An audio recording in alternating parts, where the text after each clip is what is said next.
Hello, my name is music teacher Kate. In this video, we'll be talking about one of my favorite topics, intervals.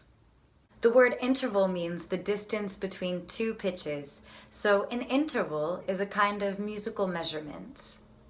If we reference our old trusty C major scale, do, re, mi, fa, sol, la, ti, do.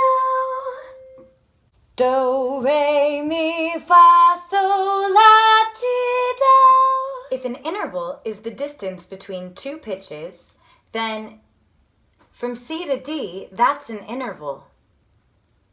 From D to E, that's an interval. From E back to C, that's an interval.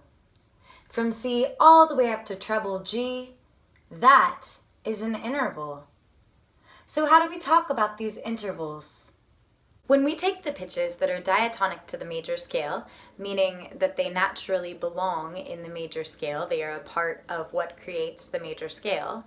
These pitches are do, re, mi, fa, sol, la, ti, do. And we measure the interval relationships from do.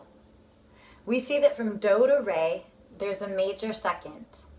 From do to mi, there's a major third. From do to fa, it's a perfect fourth. From do to sol, it's a perfect fifth.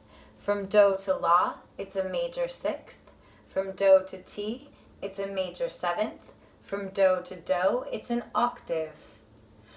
Do, re, major second. Do, mi, major third. Do, fa, perfect fourth.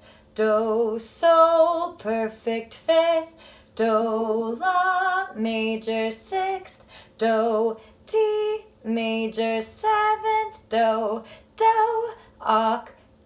From do to re is a second. A step in music is a second. From do to mi is a third. A skip in music is a third. From do to fa is a fourth. 1, 2, 3, 4. From do to sol is a fifth. 1, 2, 3, 4, 5. From do to la is a sixth. 1, 2, 3, 4, 5, 6. From do to ti is a seventh. 1, 2, 3, 4, 5, 6, 7. From do to do is called an octave. 1, 2, 3, 4, 5, 6, 7, 8. And it is the same note again. It is do again. So we understand how these basic intervals through an octave move on the musical staff. This pattern will continue even beyond the octave. The next note, for example, would be the ninth. But what was I talking about?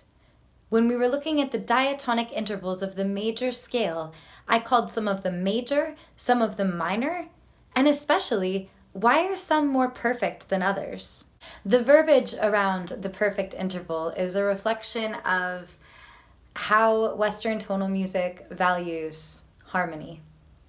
The perfect fourth and the perfect fifth are both open, spacious, consonant, harmonious intervals. The other interval we call perfect in music is the octave or unison. So this means the same note in the same register, if we're talking about unison notes, and the same note in different registers, if we're talking about octaves.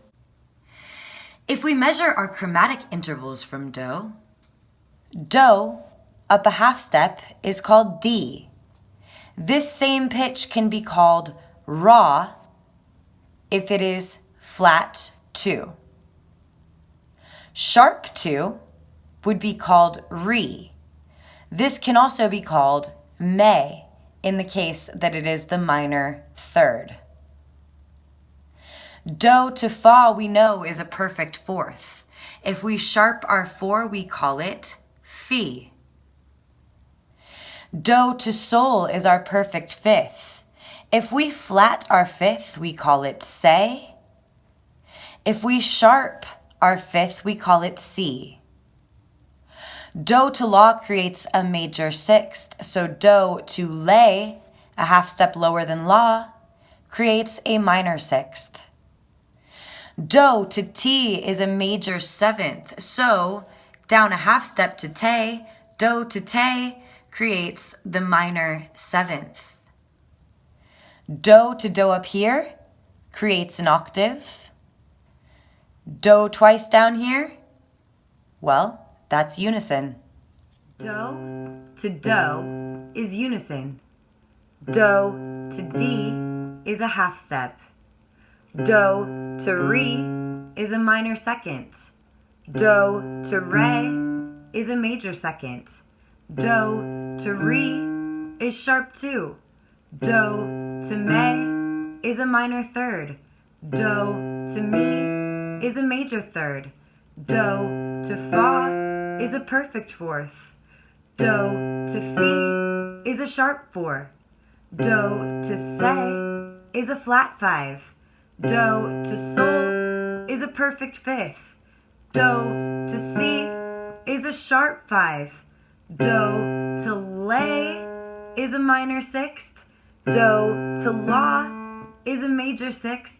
Do to te is a minor seventh. Do to ti is a major seventh. And do to do is an octave. And there we have it, our intervals through an octave. And what is music, if not a bunch of intervals strung together?